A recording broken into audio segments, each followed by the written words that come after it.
বাংলাদেশের অস্তিত্ব টিকে আছে 1971 সালের মহান মুক্তিযুদ্ধের উপর দাঁড়িয়ে। যে মহান মুক্তিযুদ্ধ না হলে বাংলাদেশ রাষ্ট্রের জন্ম হতো না।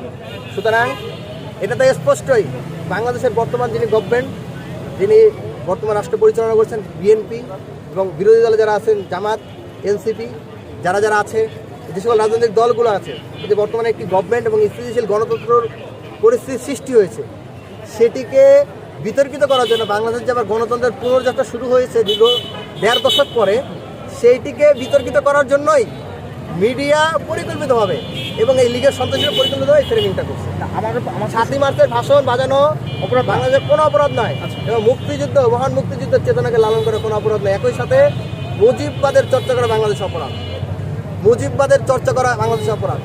বাংলাদেশে মুজিববাদের কবর 5ই আগস্ট প্রচলিত হয়েছে। এরপর বাংলাদেশে মুজিববাদ, বাকশালতন্ত্র আর ফিরে আসার কোনো সুযোগ নেই এবং সেটি কোনোভাবে ফিরতে দেওয়া হবে না।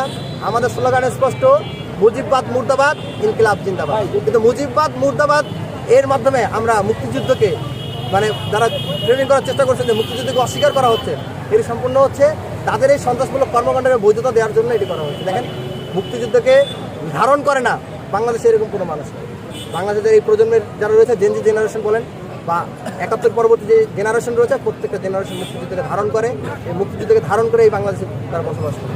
যারা এই ফ্রেমিং করার চেষ্টা করছে, এটি সম্পূর্ণ বানোয়াট এবং তাদের এই সন্ত্রাসী কর্মকাণ্ডকে বৈধ দেওয়ার জন্য চেষ্টা করে। ভাই, মুক্তিযুদ্ধকে ভালোবেসে আপনি কোথা থেকে বলছেন? কালে কোন তো না, কালবেলা সরি, আমার কালেকন্ড বলছেন?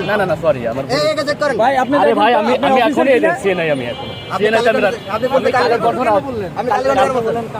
কালেকন্ড কেন বলছেন? আপনি কালেকন্ড কেন বলছেন?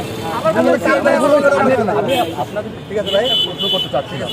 আপনি এখানে আপনি মিথ্যাচার না কালবেলা হয়ে আসছি, কিন্তু প্লিজ আপনি এখানে সরে যান। কোন সাংবাদিক মিথ্যাচার করুক এটা আমরা চাই না। তা তো অবশ্যই আমরা ভাই আপনাদের কিন্তু কভার করতে চাই, আমরা চাই না। যে অবশ্যই কভারেজ করবেন, কিন্তু মিথ্যাচার করবেন না। না ডেফিনেটলি না, এটা তো অবশ্যই না। ধন্যবাদ। আমরা সব আপনাদের কাছে প্রশ্ন ছিল মানবজমিন থেকে দুঃখিত।